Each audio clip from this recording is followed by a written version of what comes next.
Hello दोस्तों, स्वागत है आप सभी का आपके अपने यूट्यूब चैनल पढ़ाई वढ़ाई पे।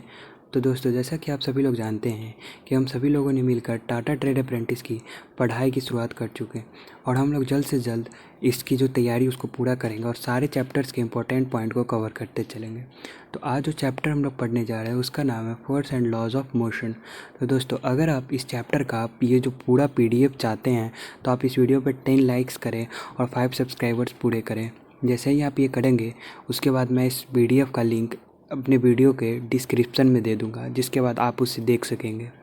तो चलिए इस चैप्टर को शुरू करते हैं। तो जो फर्स्ट टॉपिक हम लोग आज पढ़ने जा रहे हैं उसका नाम है फोर्स। तो force is the cause which can produce acceleration in the body on which it acts. यानी कि फोर्स वो कारण है जिसकी वजह से किसी भी बॉडी में एक्सीलरेशन बढ़ती है, यानी कि एक्सीलरेशन इंक्रीज होती है। जैसे कि मान लीजिए कोई एक बॉक्स है जो कि किसी भी सरफेस पे रखा है, तो अगर उस पर हम इधर से अगर फोर्स लगाएंगे तो उसकी जो स्पीड है वो इस डायरेक्शन में बढ़ जाएगी, जिस कारण उसमें एक्सीलरेशन आ जाएगी। अब जो नेक्स्ट पॉइंट है उसको हम लोग देखते हैं। The SI unit of force is Newton. In CGS system the SI unit of force is dyne. यानी कि जो SI यूनिट होता है फोर्स का वो होता है न्यूटन, और CGS यूनिट में उसका जो SI यूनिट होता है वो होता है डाइन। और इन दोनों के बीच का जो रिलेशन है वो ये है 1N = 10⁵ डाइन। तो ये हो गया न्यूटन और डाइन, इन दोनों के बीच का रिलेशन। अब हम लोग देखेंगे नेक्स्ट पॉइंट। द फोर्स और set of force acting on a body can do 3 things. यानी कि फोर्स या फिर सेट ऑफ फोर्स जो कि किसी भी बॉडी पे एक्ट करता है वो 3 चीज़ें कर सकता है। फर्स्ट पॉइंट, ए फोर्स और a set of force can change the speed of the body. यानी कि कोई भी फोर्स होता है किसी भी जो बॉडी पे लगता है वो उसकी स्पीड चेंज कर सकता है, जिसके बारे में हम लोगों ने यहाँ पे पढ़ा था। यानी कि ये जो एग्जांपल हम लोगों ने यहाँ पे देखा वो इसी का एग्जांपल है। अब जो सेकंड पॉइंट है वो देखते हैं। ए फोर्स और a set of force can change the direction of motion. यानी कि कोई भी फोर्स या फिर सेट ऑफ फोर्स वो किसी भी मोशन का डायरेक्शन चेंज कर सकता है। जैसे कि हम लोग एक एग्जांपल देखते हैं कि जैसे अगर कोई भी एक व्यक्ति है जो कि इस मान लीजिए इस प्लेन पे दौड़ रहा है, ठीक है, और वो इस डायरेक्शन में दौड़ रहा है, और अगर कोई इस डायरेक्शन से आ करके उस पर फोर्स लगाता है तो वो इधर की जगह उधर चला जाएगा, इधर की ओर मूव कर जाएगा, यानी कि उसका डायरेक्शन चेंज हो जाएगा। तो ये हो गया इसका जो सेकंड पॉइंट है, इसका एग्जांपल। अब हम लोग थर्ड पॉइंट को देखेंगे। तो जो इसका थर्ड पॉइंट है वो ये है, a force can change the shape of the body. यानी कि कोई भी जो फोर्स होता है वो किसी भी बॉडी के शेप को चेंज कर सकता है। तो चलिए अब इसका भी एक एग्जांपल देखते हैं। तो आप सभी लोगों ने एक स्माइली बॉल तो ज़रूर देखा होगा जो कि कुछ इस प्रकार का रहता है। तो अगर आप उस बॉल पे अगर आप फोर्स लगाते हैं तो वो जो बॉल है वो थोड़ा सा पिचक जाता है, क्योंकि वो जो बॉल रहता है वो बहुत ज़्यादा मुलायम रहता है। तो उस पर आप जब फोर्स लगाओगे तो वो हल्का पिचक जाएगा। तो आप लोगों ने ये नोटिस किया होगा कि उसका जो शेप है वो चेंज हो जाता है, यानी कि पहले वो बड़ा रहता है फिर बाद में वो छोटा हो जाता है। तो ये हो गया इसका थर्ड पॉइंट। अब जो नेक्स्ट पॉइंट हम लोग पढ़ेंगे वो है गैलीलियोज एक्सपेरिमेंट। तो चलिए हम लोग गैलीलियोज एक्सपेरिमेंट को देखते हैं, यानी कि गैलीलियो के द्वारा किए गए एक्सपेरिमेंट्स को देखते हैं। तो गैलीलियो ने ये एक्सपेरिमेंट किया था, जो उसका फर्स्ट एक्सपेरिमेंट था वो ये था कि उसने बताया था कि अगर कोई एक इंक्लाइंड प्लेन हम ले लेते, इंक्लाइंड मतलब कोई भी तिरछा प्लेन, ठीक है, और अगर उसके ऊपर से हम अगर किसी भी चीज़ को अगर रोल करते हैं तो वो रोल होते हुए तो नीचे आएगा, ये तो हम सभी लोग जानते हैं। तो जब वो नीचे की ओर जब वो रोल करेगा तो रोल करने के बाद जो उसकी स्पीड है वो लगातार कॉन्स्टेंटली इंक्रीज होते चली जाएगी, मतलब जो उसकी स्पीड है वो बढ़ते चली जाएगी। तो ये जो था ये गैलीलियो का जो फर्स्ट एक्सपेरिमेंट था वो ये था। अब हम गैलीलियो का सेकेंड एक्सपेरिमेंट देखेंगे। तो जो उसका सेकेंड एक्सपेरिमेंट था उसमें उसने ये बताया था कि अगर एक इंक्लाइंड प्लेन इधर से है, ठीक है। अब हम लोग गैलीलियो का जो सेकेंड एक्सपेरिमेंट था वो देखेंगे। तो गैलीलियो ने अपने सेकेंड एक्सपेरिमेंट में बताया था कि अगर एक इंक्लाइंड प्लेन हम लोग ले लेते हैं और उसके सामने से एक इंक्लाइंड प्लेन और रख देते हैं जो कि उसी की तरह अपोजिट डायरेक्शन में है, तो अगर हम कोई भी ऑब्जेक्ट को अगर यहाँ से रोल करना स्टार्ट करेंगे, यानी कि जो ये फर्स्ट इंक्लाइंड प्लेन के ऊपर से, तो वो जो है वो रोल करके सेकेंड इंक्लाइंड प्लेन पे भी उसी हाइट तक जाएगी। यानी कि हम लोग जब इसको यहाँ से छोड़ेंगे तो ये नीचे की ओर आएगी और फिर यहाँ से रोल करके ऊपर की ओर चली जाएगी, और इन दोनों का जो हाइट होगा यहाँ से यहाँ तक का हाइट ये बिल्कुल सेम होगा। यानी कि यहाँ भी जिस हाइट पे है वहाँ यहाँ भी उसी हाइट पे ये रहेगी। तो ये दोनों गैलीलियोज के एक्सपेरिमेंट थे। अब हम देखते हैं कंक्लूज़न ऑफ गैलीलियोज एक्सपेरिमेंट, यानी कि जो गैलीलियो ने जो एक्सपेरिमेंट किया था उसके क्या क्या कंक्लूज़न निकले। तो जो फर्स्ट कंक्लूज़न है वो ये है, a body at rest and no unbalanced force act on it remains at rest. यानी कि अगर कोई भी बॉडी रेस्ट पे है और उस पर कोई अनबैलेंस्ड फोर्स एक्ट नहीं करता है तो वो बॉडी रेस्ट पे ही रहेगी। अब जो सेकेंड पॉइंट है हम लोग उसे देखते हैं। A body is moving and no unbalanced force act on it, it will continue to move at constant speed in a fix direction. यानी कि अगर कोई बॉडी बिना किसी अनबैलेंस फोर्स के एक्ट किए हुए अगर वो किसी डायरेक्शन में कांस्टेंट स्पीड के साथ चल रही है तो वो उसी डायरेक्शन में चलती रहेगी। अब जो इसका थर्ड पॉइंट है वो हम लोग देखते हैं। If unbalanced force acts on the body will accelerated. यानी कि अगर कोई अनबैलेंस फोर्स किसी भी बॉडी पे लगता है तो बॉडी एक्सीलरेट करती है। और जो गैलीलियो का ये आइडिया था इसी से न्यूटन ने कुछ लॉज बनाया और इसी आइडियाज़ को लॉज में कन्वर्ट कर दिया। तो अब हम लोग देखते हैं Newton's first law of motion, यानी कि जो न्यूटन का फर्स्ट लॉ था उसे हम लोग देखेंगे। तो जैसा कि हम सभी लोग जानते हैं कि न्यूटन ने पूरे कुल 3 लॉ दिए थे, तो अभी हम लोग उसका जो फर्स्ट लॉ है उसे देखते हैं। तो फर्स्ट लॉ में न्यूटन ने बताया था कि ए body at rest will remain at rest and a body in motion will remain in uniform motion unless acted upon bye A unbalanced force. यानी कि न्यूटन ने ये बोला था कि अगर कोई भी बॉडी मोशन में है तो मोशन में ही रहेगी, या फिर अगर वो रेस्ट में तो वो रेस्ट में ही रहेगी जब तक उस पर कोई अनबैलेंस फोर्स एक्ट ना करे। यानी कि अगर जैसे कि कोई बॉल है वो यहाँ पे रखा हुआ है और अगर हम इधर से आ करके ये मान लीजिए फुटबॉल है, तो अगर हम इधर से आ करके इस फुटबॉल को किक करते हैं तो हम इस पे फोर्स लगा रहे हैं, जिस वजह से ये जो बॉल है ये आगे की ओर मूव करेगी और वो ये अपना जो पोजीशन है उसको चेंज करेगी। तो ये जो चेंज हुआ है, ये मोशन जो इसका रेस्ट से मोशन में आया है, ये इस अनबैलेंस फोर्स के कारण आया है। तो यही न्यूटन ने अपने फर्स्ट लॉ में बताया था। तो this law also stated as a follow, a body remains uncelebrated if and only if the resultant force on it is zero. In such a case the body is said to be in equilibrium। यानी कि बोला जा रहा है कि ये कोई भी बॉडी अगर वो उसका रिजल्टेंट फोर्स जीरो होता है तो उसी को हम ये जो Newton's first law of motion वो कहते हैं। तो ये ऐसे केस में जो बॉडी है उसे कहा जाता है कि वो इक्विलिब्रियम में है। तो ये हो गया Newton's first law of motion. Inertia पढ़ते हैं। If follows from one first law of motion that in absence of any eternal force, a body continues to be in its state of rest or of uniform motion along a straight line। यानी कि ये जो inertia है ये first law of motion को ही follow करता है और उसमें ये बताया जाता है कि अगर कोई बॉडी मोशन में है तो वो कंटिन्यूसली मोशन में ही रहेगी, या फिर रेस्ट में है तो ये रेस्ट में ही रहेगी। अब हम लोग आगे देखते हैं। The inability of the body to change by itself it state of rest और of uniform motion in straight line is called inertia. यानी कि जो बॉडी होती है उसकी जो इनएबिलिटी होती है, यानी कि उसके पास जो क्षमता नहीं होती है अपने जो स्टेट है, यानी कि रेस्ट का स्टेट हो या मोशन का स्टेट हो, उसको खुद पे खुद चेंज करने की अगर उसमें एबिलिटी नहीं है तो उसे ही हम इनर्शिया कहते हैं। Newton's first law of motion is also called as law of inertia. यानी कि जो न्यूटन्स का फर्स्ट लॉ ऑफ मोशन है उसे हम लॉ ऑफ इनर्शिया भी कहते हैं। ये बहुत इंपॉर्टेंट है, इसे आप लोग ज़रूर याद रखें कि जो न्यूटन्स का फर्स्ट लॉ ऑफ मोशन है उसे हम लोग लॉ ऑफ इनर्शिया भी कहते हैं। अब हम लोग आगे देखते हैं। इनर्शिया डिपेंड्स अपॉन मास, यानी कि जो इनर्शिया है वो मास पे डिपेंड करता है। ये भी बहुत ही इंपॉर्टेंट लाइन है, इसे भी ज़रूर ध्यान में रखें। अगर ये क्वेश्चन बन सकता है कि इनर्शिया किस चीज़ पे डिपेंड करता है तो इसका आंसर होगा मास। तो इस पॉइंट को भी ज़रूर से ज़रूर याद रखें। अब हम लोग टाइप्स ऑफ इनर्शिया देखेंगे। तो जो इनर्शिया होता है वो 3 टाइप्स का होता है। तो उसका जो फर्स्ट टाइप है होता है inertia of rest, the tendency of the body to continue its state of rest even when some external unbalanced force is applied on it is called inertia of rest. यानी कि जो वैसा tendency body का जो कि rest पे है अगर कोई बॉडी, जबकि उस पर कोई एक अनबैलेंस्ड फोर्स भी लग रहा है, उसके बावजूद भी वो अपना जो रेस्ट का जो स्टेट है उसको चेंज नहीं कर रहा है, उसे हम इनर्शिया ऑफ रेस्ट कहते हैं। तो इसे आप एग्जाम्पल के थ्रू अच्छे से समझ लेंगे। A person sitting in a bus falls backward when the bus suddenly start. तो आप लोगों ने ऐसा तो ज़रूर कभी ना कभी फील किया होगा कि अगर आप किसी बस में बैठे हुए हैं, अगर आप किसी बस के अंदर बैठे हुए हैं, ठीक है, और अगर वो बस सडनली आगे की ओर बढ़ने लगता है तो आप बैकवर्ड यानी कि पीछे की ओर आप धक्का खा जाते हैं और फिर उसके बाद आप फिर नॉर्मल हो जाते हैं अपने पोजीशन में।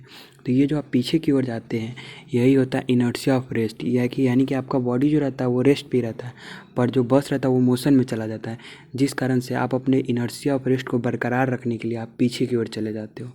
तो ये हो गया इनर्शिया ऑफ रेस्ट का एग्जाम्पल। अब हम लोग देखेंगे inertia of motion. the tendency of the body to continue in its state of motion even when some unbalanced force are applied on it. It is called the inertia of motion. यानी कि कोई भी body का वैसा tendency जिसके कारण अगर वो बॉडी मोशन में है तो वो लगातार मोशन में ही रहे, अगर उसमें कोई अनबैलेंस फोर्स अप्लाइड हो तब तक, तो उसे ही हम इनर्शिया ऑफ मोशन कहते हैं। तो इससे आप एग्जांपल के थ्रू समझ सकते हैं अच्छे से। A man carelessly getting down a moving bus falls forward, यानी कि अगर कोई भी एक आदमी है और अगर वो किसी भी चलती अगर किसी बस से अगर वो नीचे की ओर उतरता है तो वो आगे की ओर गिर जाता है, क्योंकि जो उसका बॉडी रहता है वो बस के साथ साथ मोशन में रहता है। पर जब वो नीचे उतरता है तो अपने बॉडी को अचानक से रेस्ट मिलाने की कोशिश करता है, जिस वजह से जो इनर्शिया ऑफ रेस्ट होता है उस कारण से वो आदमी गिर जाता है। तो ये हो गया इनर्शिया ऑफ मोशन का एग्जाम्पल। अब हम लोग देखेंगे inertia of direction. The tendency of a body to oppose any change in its direction of motion is known as inertia of direction, यानी कि वह किसी भी बॉडी का ऐसा टेंडेंसी जिससे वो अपोज कर दे डायरेक्शन में चेंज लाने का, उससे हम उस मोशन में चेंज लाने का, उससे हम इनर्शिया ऑफ डायरेक्शन कहते हैं। तो अब हम इसे भी एक एग्जांपल के थ्रू समझते हैं। तो इसका जो ये एग्जांपल है वो ये है, if A car takes a turn along a curved track, the passenger experience a force acting away from the center of the curved track। यानी कि अगर कोई भी आदमी किसी भी कार में बैठा हुआ है, ठीक है, और अगर वो कार मुड़ जाती है तो जो आदमी होता है वो भी इधर की ओर चलाता है। यानी कि आप लोगों ने गौर किया होगा कि जब भी कार ऐसे मुड़ती है तो आप अगर बीच में ऐसे बैठे तो आप भी थोड़ा इधर की ओर पुश जाते हो।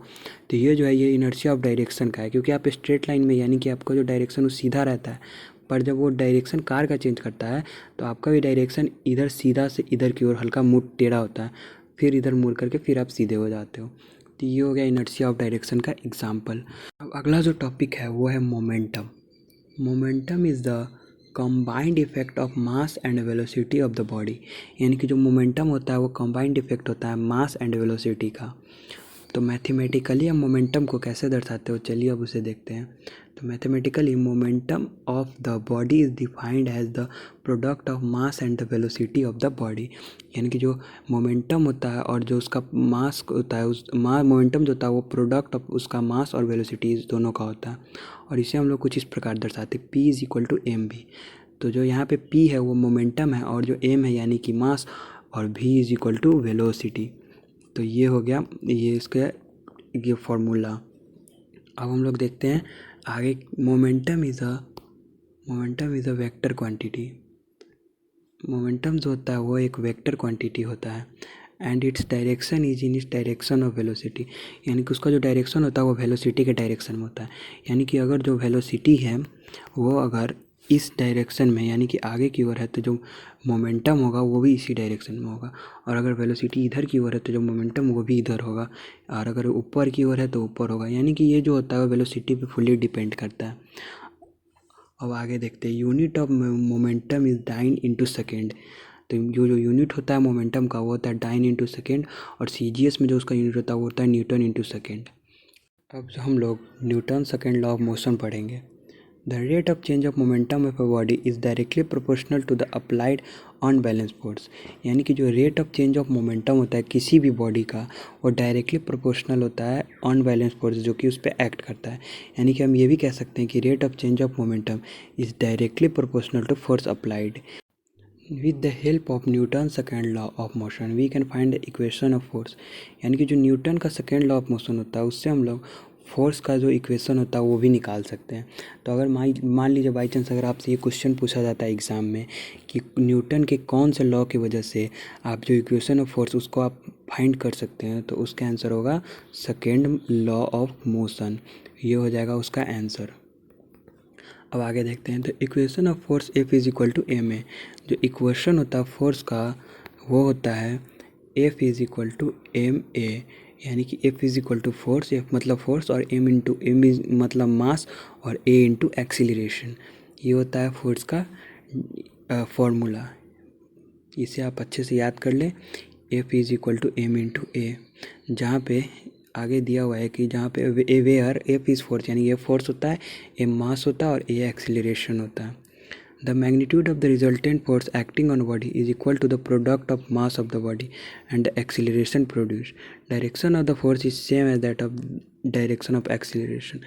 यानी तो पहले देखते हैं द मैग्नीट्यूड जो होता है, जो मैग्नीट्यूड रिजल्टेंट फोर्स का होता है जो कि किसी बॉडी पे एक्ट कर होता है, उसका जो प्रोडक्ट होता है वो मास और एक्सीलरेशन का होता है।